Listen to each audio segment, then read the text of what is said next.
on Colonial Sports Center. The men's and women's basketball seasons are in full swing as they enter Horizon League play. RMU track captains Lauren Chappell and Tara Gilligram are live in studio to discuss the upcoming RMU indoor track season. And despite a winless season, RMU football racked up some postseason honors. All that and more on a brand new episode of CSC. Hello everybody and welcome back to Colonial Sports Center. I hope you enjoyed your Thanksgiving break. I'm Cam Macariola. Here alongside me is Cam Wickline. Cam Wickline, how you doing? I'm doing pretty good. How are you? Good. Well, we got a lot in store today. We got basketball, football, track and field, a little bit of hockey. So let's hop right on into it. We have basketball over the Thanksgiving break, traveling. Oh, no, we don't. Breaking news. We did. Ironically, we had a game that just ended to start the show. We take a look into that, much like my co-host Cam Macariola, a team that looked a little better a couple weeks ago. Off a 3-loss weekend at the Hostillo Hoops Classic, looking to turn around their recent skid in their first taste of Horizon League play, the Colonials head into the Nutter Center to take on the Writers of Wright State, where they would end up winning the game 80-59. Khalil Spear had himself a career game where he matched his career high in points at 27. Josh Corbin really showed out with 15 points, went 5 from 8 from the three-point line, and Tim Finke led the Raiders in points at 18. Well, we'll take a look in the past at what they did during Thanksgiving break. They traveled down to Georgia as they took part of the Hostillo Hoops Classic. Let's see how they did on Black Friday against Mercer. First game, they fell 72-66. Khalil Spear and Mike Green carried the team, didn't get much support. The team went 1 for 17 from the three-point line. That's a mere 6%, while Mercer shot 5 for 10 from the three-point line, and that sealed the win for game 1 of the tournament. Following the loss, the Colonials would end up losing in a heartbreaker to Evansville. The Colonials fell 54-53 in a game that they led 37-25 at halftime. At one point, their lead was as large as 14, and they still let the game get away from them. Khalil Spear had a double-double with 16 points and 12 rebounds, and Josh Corbin led the way in points with 22 points and 6 3-points. He's having quite a game, quite a season. And for the final game of the tournament, the Colonials looked to not fall 0-3 in that tournament, but they did. They lost 84-70. They could not stop Isaiah Moore or Kevin Samuel as they dropped 28 and 23 points on them. Khalil Spear with another double-double, 16 points and 10 rebounds, and Mike Green with another 17-point performance. Now to a team that is trending in a more positive direction. The women's basketball team was undefeated after beating St. Francis, George Mason, and a couple of lower-level teams. The Colonials would have a stiffer test as they headed into Akron, Ohio, to take on the Zips of Akron University. The Colonials would struggle all night as it really wasn't much of a close game that they would lose 68-50. Simone Morris led the Colonials with 9 points. Alejandra Mastral had 6 points and 3 steals, and Rebecca Duoma had 5 points and 5 rebounds. Well, the Colonials looked to try and bounce back into the win column after that performance in Akron as they took on Canisius at home. Let's take a look at the highlights. And we're going to start off in the first half. Paris Kirk gets the ball at the top of the arc, dishes it off to Mastral, who hits a three-pointer here to put the Colonials up 7-2. Next, we have Canisius, Vanessa Garletz with a three of her own to answer back. Later on in the quarter, Candela Rabadon Solis hits a three of her own, putting the Colonials up 16-8.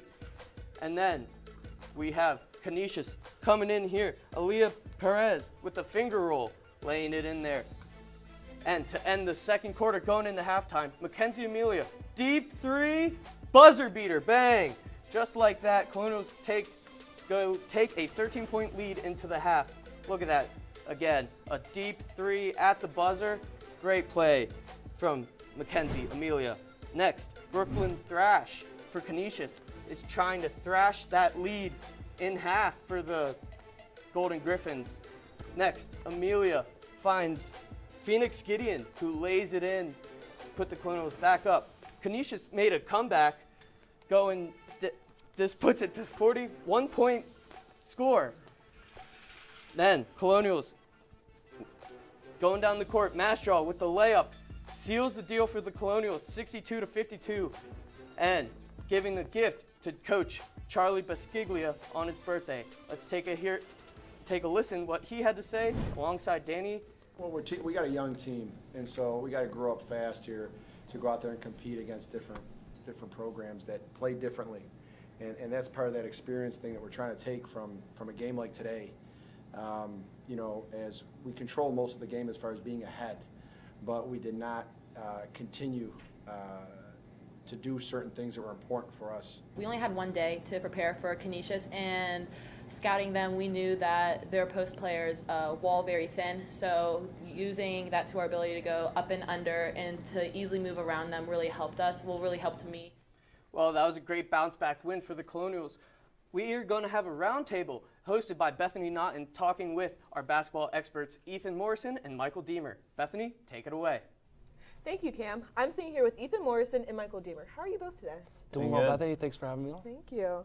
And so, Ethan, how does the men's team adjust their inconsistency? Yeah, I think for the men's team starting off the year, they started off with the loss to Ohio State and then the 2 wins against some Division II, Division III opponents. And then that loss in the Hostilla Hoops Community Classic. Those 3 games were very poor for them, 1 for 17 from three-point land. So I think it's just the lack of consistency scoring the ball. I mean, they need consistent scoring out of Khalil Spear, Enoch Cheeks, Michael Green III. They've been up and down all season, so I think just finding a more consistent touch scoring the basketball will be a lot better for them. I mean, I've talked about this multiple times, and they have the talent on this team to score the basketball, but they just need to find that consistent output of scoring that will help them down the stretch, and we saw that tonight against Wright State. And then, Michael, how does the women's team address their inconsistency? Well, the women's team is off to a very, very hot start. They're off to a 5-1 start. I would say there are very little inconsistencies, but if I had to pick a couple, I'd probably say three-point shooting. They're shooting 28% this year. They're in the middle of the pack at the Horizon League, and also defensive rebounding. They're also they're the 9th best defensive rebounding team in the conference, and their offensive rebounding is very good. But if they're 3rd in the Horizon League in offensive rebounding, they're 9th in defensive. They're also in the middle of the pack, so if they need to improve in those positions, I don't see any other reason why they should be in the very top half of the Horizon League. And then, Ethan, how does the men's team rebound? Yeah, after their 0-3 weekend against the Hostilla Hoops Community Classic, they did what they needed to do tonight. I mean, I may look like Mr. Rogers tonight, but it was a beautiful day in the neighborhood against Wright State tonight as they just blew out the Raiders, the defending Horizon League champs. So just getting that consistency, scoring the basketball. I mean, it was like Mr. McFeely giving that speedy delivery for Robert Morris in this one. Just Michael Green III, Khalil Spear, Enoch Cheeks, even Josh Corbin hitting some step-back threes in that game. So just, once again, finding that consistent scoring touch there and defending the ball well. This was the best game that I've seen them play since pre-pandemic back in 2020. So just keeping that offensive consistency and being able to score the basketball at a consistent clip is, is what they're going to have to do to rebound after a rough start against some pretty winnable mid-major games back in the Hostilla Hoops Community Classic. And then, Michael, how does the women's team continue their strong start? Like I said before, they're off to a very, very hot start. Off to 5-1. They begin Horizon League play tomorrow, but I just think they need to keep playing how they are. I mean, they're playing pretty good. They're playing pretty good teams at George Mason. They played it well against Canisius. As Daniel Volich had said, they had only one day to scout against Canisius, and they played a really, really good game. Yeah, just keep playing the way that they have been. That one loss was against Akron.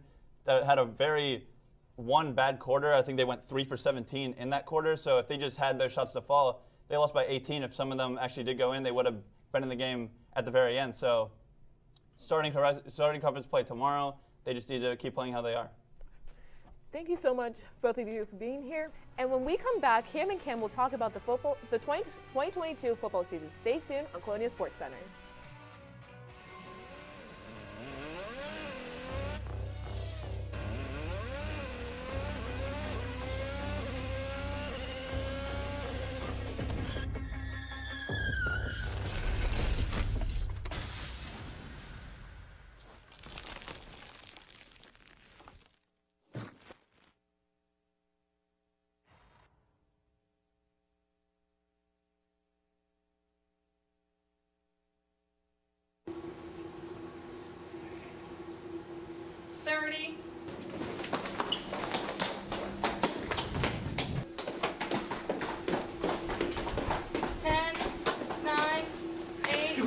Seven, 6, 5,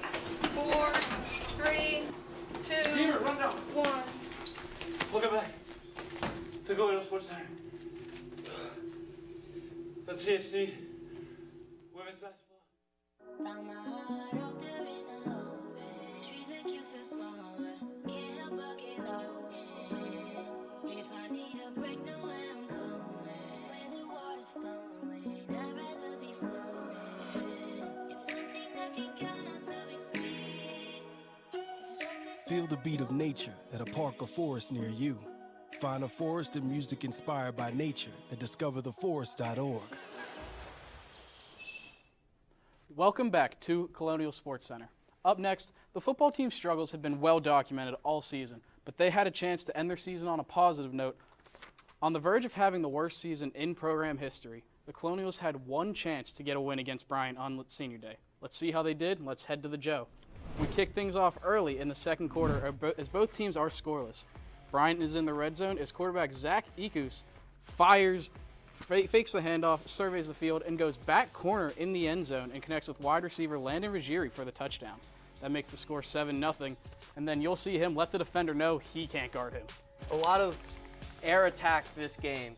Fast forward to the second quarter, quarterback Zach Ekus fakes the run back and finds Landon Ruggieri for the touchdown, this time over the middle.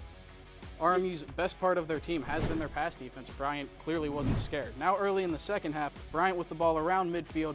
Ekus is going to face some pressure. It's going to make him make a bad throw right into the hands of Ethan Frenchick. Frenchick would set the Colonials up beautifully as he got the ball all the way to the 41. Yeah, that would be one bright spot for the Colonials this season, a lot of their defense. The Colonials did not end up capitalizing on the good field position as here it is 4th and 3. They're going to go Wildcat to Anthony Purge, and he's not going to get it. Jumbled up in the pile and just couldn't get there. Yeah, that just cues into their offensive struggles all season long. Bryant would end up driving all the way down the field and hand the ball off to running back Ishad Byram for the touchdown. Bryant now leads 21-0, but Bryant wasn't done yet as they're going for the kill shot on the Colonials, and a kill shot would be exactly what they got. With Anthony Frederick would deliver as he is behind the Colonials defense for a long 61-yard touchdown. 28-0 Bryant, as you're getting the feeling this is over. But don't let the Colonials hear that, though, as with 12 minutes left, quarterback Zach Tanner is going to unleash a perfect deep shot to DeMonte Martin for a 40-yard score. The Colonials are showing a little bit of fight here at the end to make it 28-6, but it would end up being just a little bit too late, as there's a replay of that perfect throw. Looking to finish things off, Ekus is going to look deep again, and he is going to connect with Landon Ruggieri for his third touchdown catch of the day. He caught 3 of Ekus's 4 touchdown passes. The game would end 35-6. Yeah, that would seal the deal for the Colonials. Their first ever winless season, worst season in RMU football history. Last time in 2014, they went 1-10. But this year they couldn't pick up any wins, unfortunately. Honestly, just a miserable end to a miserable season. Yeah, really bad season. Let's take a look at some of their season stats, and you'll see 0-11, below double digits points per game. The worst offense in all of FCS, averaging 222 yards a game. -7 on the turnover margins. Zach Tanner, below 50%, 10 interceptions. Elijah Jackson, not many yards rushing. Not a great season all around for this team. And then let's take a look at some of the bright spots of this team. We're going to go into the Big South honors. You'll see 2 players from RMU football made the All Big South second team. Sidney Audiger and Joe Castle, both leading the teams in tackles, and Audiger leading the team in interceptions with 2 fumble recoveries. One of those fumbles recoveries, he ran the whole way, stripped it from him, and took it, returned it. And these 2 aren't the only ones who got some accolades over the weekend. Cam? No, they weren't. And despite his struggles as a coach all year, Bernard Clark was a heck of a player for the University of Miami. Because of this, Bernard Clark is going to be in the Orange Bowl Hall of Fame. He played middle linebacker at the University of Miami, like I just mentioned. He competed in 2 Orange Bowls back-to-back against #1 Oklahoma and then Nebraska in 1989. He was named MVP in his first game when Miami won 20-14, where he recorded 4 tackles, a fumble for loss, a tackle for loss, and a fumble recovery.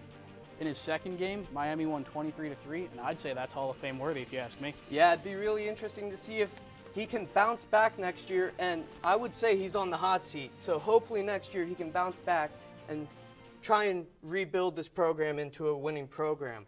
Well, when we come back, we will have an interview with some track and field members and a little bit of hockey news for you. Stay tuned on Colonial Sports Center.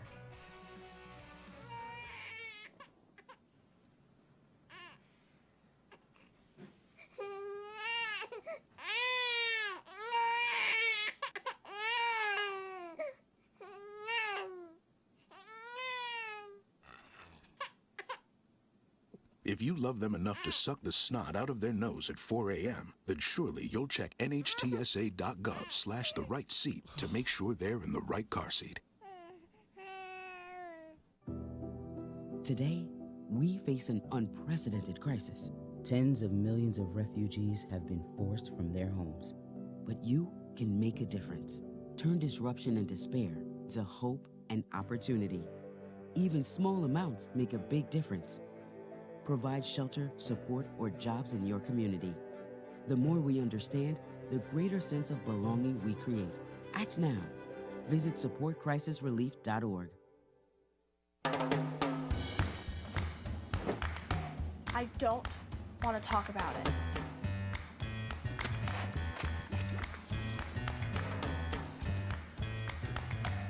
I don't want to talk about it.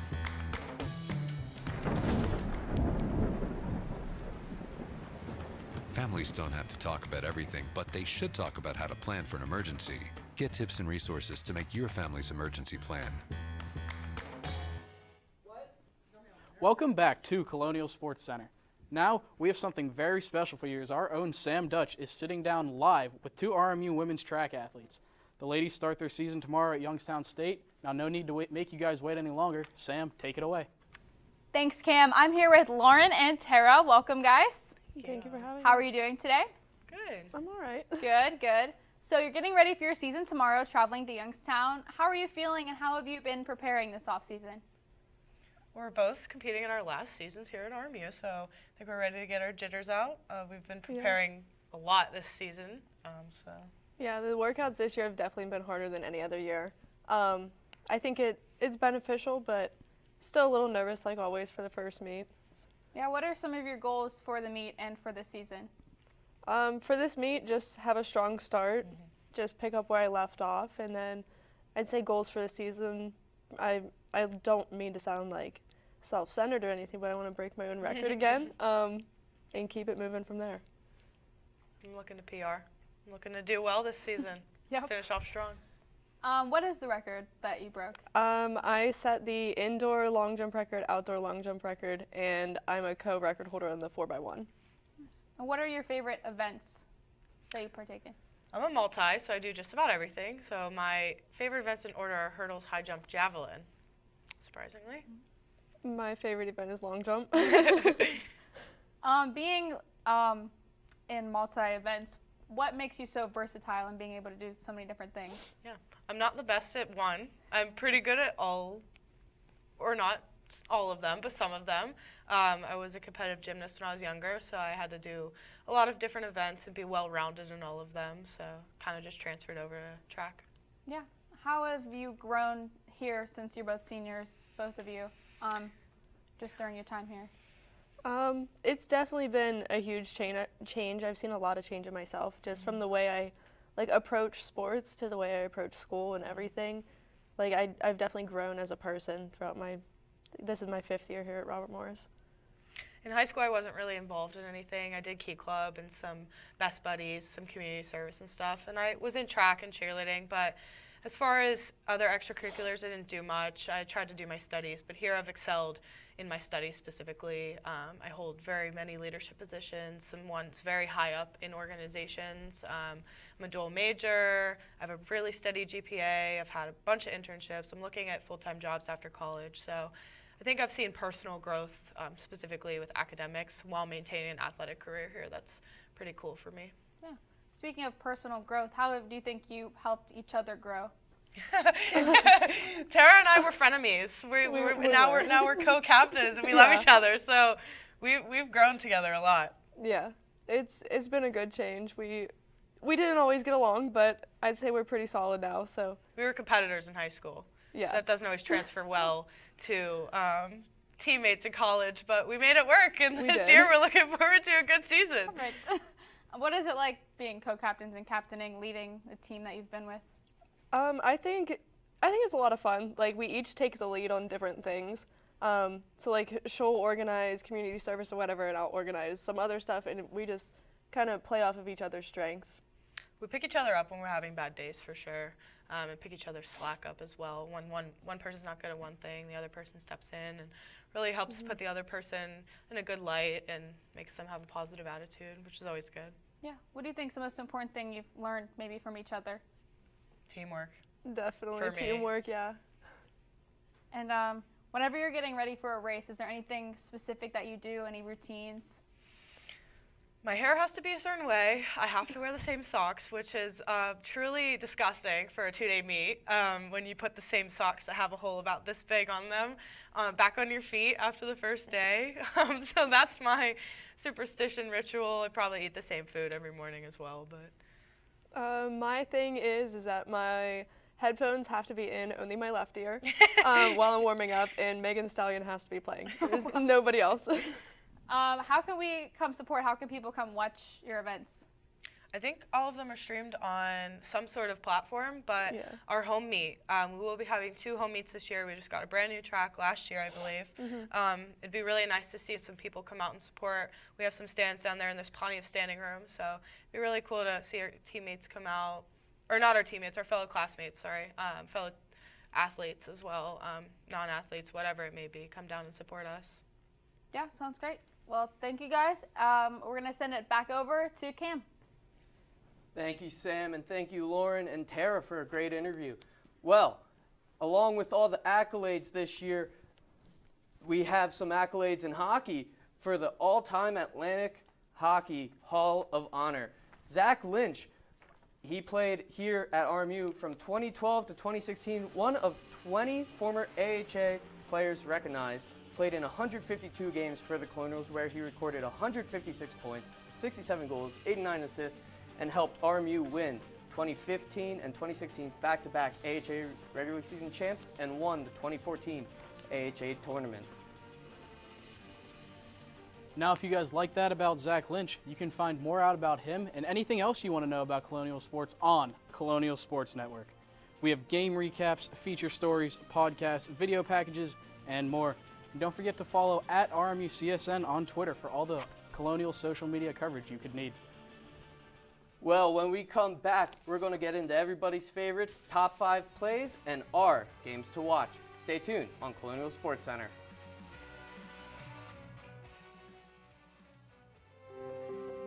When I first saw Turtle, my heart was full. Now anything but lonely. We had this deep connection, this heart connection. He just wants to be close to you and part of your life. Every day with Turtle is a perfect day. When I'm holding her, it makes me feel calmer. I think everything he does shows how much he loves us. When we adopt a shelter pet, we discover they're a little bit of a lot of things. But they're all pure love. If I could go back and change it all, I would. I think I'm gonna miss you the most. I'm sorry. I'm so sorry. I'm so sorry. Maybe it's just the little moments. If I could go back and change it all, if I could go back, I would. But I can't.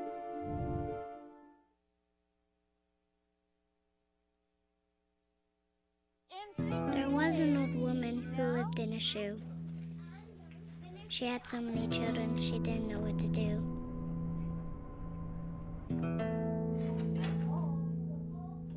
She gave them some broth without any bread and kissed them all soundly and put them to bed. Hunger is a story we can end. End it at feedingamerica.org. Welcome back to Colonial Sports Center. Cam and Cam about to give you your favorite, the top 5 plays of the week. Let's jump right into it. As we're going to start off, the number 5 play on the hardwood as women's basketball took on Canisius, and Mackenzie Amelia is on the ground, gets the ball over to Phoenix Gideon, who dives, grabs a loose ball, throws it to Simone Morris, who hits mass draw for the fast break layup, and that sealed the win for the Colonials. Number 4 play this week, we're going to be for football. Pick it up at the Joe. Zach Tanner is going to drop an absolute bomb on the Bryant secondary. A 40-yard touchdown to DeMonte Martin. Beautiful pass from Tanner, but that would unfortunately be the only touchdown of the game. Here's a replay where you can see Tanner drops it perfectly on Martin's shoulder. Number 3, we're going to go on the road at Dayton, where Enoch Cheeks with the ball finds Khalil Spears with the bounce pass, and Spears throws it down on the defender. Let's take another look at this. The bounce pass, beautiful. Spears with the defender all over him, slams it down, screams in his face. Now, number 2 play. We are at the UPMC Events Center for women's basketball. Mackenzie Amelia, crossover, pull up, hits it from deep, way downtown. Just an absolute sharpshooter. You're not going to see men, woman, child hit from there very often.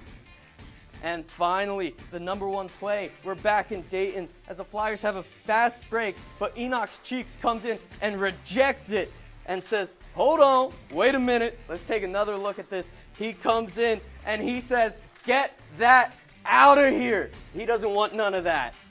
Great play. That was a beautiful play. Just rejecting him, saying, like most girls to you. Ouch. Especially out of a guard, you don't see that a lot. Especially out of, ooh, what a play. Well, we're going to take a look at our games to watch this weekend. My game to watch is women's basketball as they travel to Wright State.